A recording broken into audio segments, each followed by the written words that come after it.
ಆಗಿರುವಂತಹ ಈ ಇಂದಿರಾ ಕ್ಯಾಂಟೀನ್ ಉದ್ಘಾಟನದ ಈ ಒಂದು ಭವ್ಯವಾದ ಮತ್ತು ಅಷ್ಟೇ ಅರ್ಥಪೂರ್ಣವಾದ ಕಾರ್ಯಕ್ರಮದ ದಿವ್ಯ ಸಾನ್ನಿಧ್ಯವನ್ನು ವಹಿಸಿರುವಂತಹ ಪರಮ ಪೂಜ್ಯರಾದ ಚಂದ್ರಶೇಖರ್ ಶಿವಾಚಾರ್ಯರ ಪಾದಗಳಿಗೆ ಸಾಷ್ಟಾಂಗ ನಮಸ್ಕಾರಗಳನ್ನು ತಿಳಿಸಿ ಆಲ್ಮೇಲ್ ಪಟ್ಟಣ ಪಂಚಾಯಿತಿಯಲ್ಲಿ ಪರಮ ಪೂಜ್ಯರ ಒಂದು ಸಾನ್ನಿಧ್ಯದಲ್ಲಿ ನಿಮ್ಮೆಲ್ಲರ ಮಧ್ಯೆ ಅತ್ಯಂತ ಸಂತೋಷದಿಂದ ಇವತ್ತು ನೆರವೇರಿಸಿದ್ದೀವಿ. ಸನ್ಮಾನ್ಯ ಮುಖ್ಯಮಂತ್ರಿಗಳಾದ ಸಿದ್ದರಾಮಯ್ಯನವರ ಒಂದು ಕನಸಿನ ಯೋಜನೆ ಇದು. ತಮಗೆಲ್ಲರಿಗೆ ನೆನಪಿರುವ ಹಾಗೆ ಸನ್ಮಾನ್ಯ ಸಿದ್ದರಾಮಯ್ಯನವರು ಈ ರಾಜ್ಯದ ಮುಖ್ಯಮಂತ್ರಿಗಳಾಗಿ 2013ರಿಂದ 2018ರವರೆಗೆ ಈ ರಾಜ್ಯದ ಮುಖ್ಯಮಂತ್ರಿಗಳಾಗಿ ಕಾರ್ಯನಿರ್ವಹಿಸುತ್ತಿರುವಾಗ 158 ಗ್ಯಾರಂಟಿಗಳನ್ನು ಇವತ್ತು ಪ್ರಣಾಳಿಕೆಯಲ್ಲಿ ಘೋಷಣೆ ಮಾಡಿದ್ರು. ಅಂದ್ರೆ 2012ರ ಒಂದು ಚುನಾವಣೆಯಲ್ಲಿ ನಮ್ಮ ಸರ್ಕಾರ ಅಧಿಕಾರಕ್ಕೆ ಬಂತಂದ್ರೆ ನಾವು 158 ಭರವಸೆಗಳು ಕೊಡ್ತೀವಿ, ಈ 158 ಭರವಸೆಗಳನ್ನು ಈಡೇರಿಸ್ತೀವಿ ಅಂತ ಹೇಳಿ ಚುನಾವಣೆಯಲ್ಲಿ ಅವರು ಕರ್ನಾಟಕ ಮಹಾಜನತೆಗೆ ಮಾತು ಕೊಟ್ಟಿದ್ರು. ಆ ಮಾತಿನ ಅನುಗುಣವಾಗಿ 2013ರಲ್ಲಿ ಕಾಂಗ್ರೆಸ್ ಪಕ್ಷದ ಸರ್ಕಾರ ಇವತ್ತು ಬಹುಮತದಿಂದ ಸನ್ಮಾನ್ಯ ಮುಖ್ಯಮಂತ್ರಿಗಳಾದ ಸಿದ್ದರಾಮಯ್ಯನವರು ರಾಜ್ಯದ ಮುಖ್ಯಮಂತ್ರಿಗಳಾದರು. ಆ 158 ಭರವಸೆಗಳಲ್ಲಿ 155 ಭರವಸೆಗಳನ್ನು ಈಡೇರಿಸಿದಂತ ಏಕೈಕ ಮುಖ್ಯಮಂತ್ರಿ ಈ ದೇಶದಲ್ಲಿ ಯಾರು ಇದ್ರೆ ಸನ್ಮಾನ್ಯ ಮುಖ್ಯಮಂತ್ರಿಗಳಾದ ಸಿದ್ದರಾಮಯ್ಯನವರು. ಅದರಲ್ಲಿ ಅವರ ಒಂದು ಕನಸಿನ ಯೋಜನೆ ಯಾವುದಪ್ಪ ಅಂತಂದ್ರೆ ಇಂದಿರಾ ಕ್ಯಾಂಟೀನ್.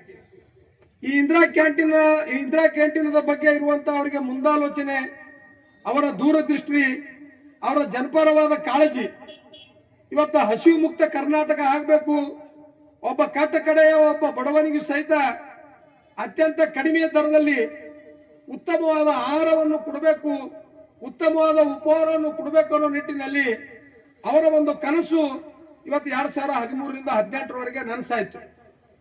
2018 ನಂತರ ಸಮ್ಮಿಶ್ರ ಸರ್ಕಾರ ಆಡಳಿತಕ್ಕೆ ಬಂತು. ಸಮ್ಮಿಶ್ರ ಸರ್ಕಾರ ಆಡಳಿತಕ್ಕೆ ಬಂದ ಮೇಲೆ ಬಿಜೆಪಿ ಸರ್ಕಾರ ಆಡಳಿತ ಬಂತು. 2018ರಿಂದ 2023ರವರೆಗೆ ಇಂದಿರಾ ಕ್ಯಾಂಟೀನ್ ಬಂದ್ ಅದು ಕರ್ನಾಟಕ ರಾಜ್ಯದಲ್ಲಿ.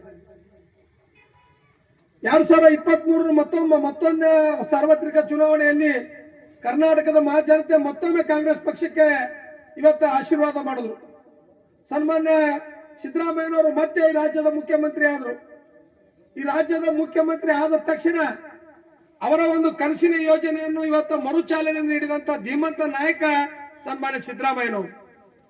ಇವತ್ತು ಕರ್ನಾಟಕ ರಾಜ್ಯದಲ್ಲಿರುವಂತಹ ಪ್ರತಿಯೊಂದು ತಾಲೂಕು ಮಟ್ಟದಲ್ಲಿ ಇವತ್ತು ಪುರಸಭೆ ಇರ್ಬೋದು, ಪಟ್ಟಣ ಪಂಚಾಯಿತಿಯಲ್ಲಿ ಕನಿಷ್ಠ ಅಂದ್ರೆ 1 ಕೋಟಿಯಿಂದ 1,30,00,000 ವೆಚ್ಚದವರೆಗೆ ಇವತ್ತು ಅತ್ಯಂತ ಅದ್ಭುತವಾದ ಇಂದಿರಾ ಕ್ಯಾಂಟೀನ್ ಸ್ಥಾಪನೆ ಮಾಡಿ ಇವತ್ತ ಈ ಭಾಗದ ಜನರಿಗೆ ಇವತ್ತು ರೈತಾಪಿ ವರ್ಗ ಇರ್ಬೋದು, ಮಹಿಳೆಯರು ಇರ್ಬೋದು, ಕೂಲಿ ಕಾರ್ಮಿಕರು ಇರ್ಬೋದು, ಇವತ್ತು ವಿದ್ಯಾರ್ಥಿನಿಯರಿಗೆ ಅತ್ಯಂತ ಗುಣಮಟ್ಟದ ಆಹಾರ ನೀಡಬೇಕು ಅನ್ನೋದು ಅವರ ಒಂದು ಉದ್ದೇಶ, ಸರ್ಕಾರದ ಇದೊಂದು ಧ್ಯೇಯ ಧೋರಣೆ.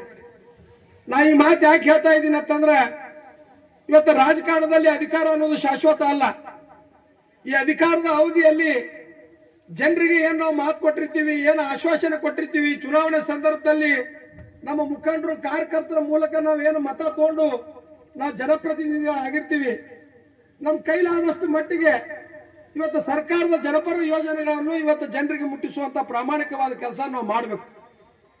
ಆ ನಿಟ್ಟಿನಲ್ಲಿ ನಿಮ್ಮೆಲ್ಲರ ಪರವಾಗಿ, ಈ ಭಾಗದ ಎಲ್ಲ ಜನತೆಯ ಪರವಾಗಿ, ಸಿಂದಗಿ ಮತಕ್ಷೇತ್ರದ ಮಹಾಜನತೆಯ ಪರವಾಗಿ ಇವತ್ತ ಸನ್ಮಾನ್ಯ ಮುಖ್ಯಮಂತ್ರಿಗಳಿಗೆ, ಸನ್ಮಾನ್ಯ ಉಪಮುಖ್ಯಮಂತ್ರಿಗಳಿಗೆ ಮತ್ತು ಪೌರಾಡಳಿತ ಸಚಿವರಾದ ರಹೀಂ ಖಾನ್ ಸಾಹೇಬರಿಗೆ ನಾ ವಿಶೇಷವಾದ ಅಭಿನಂದನೆಗಳನ್ನು ಈ ಸಂದರ್ಭದಲ್ಲಿ ನಾ ಸಲ್ಲಿಸಬೇಕಾದೈತಿ.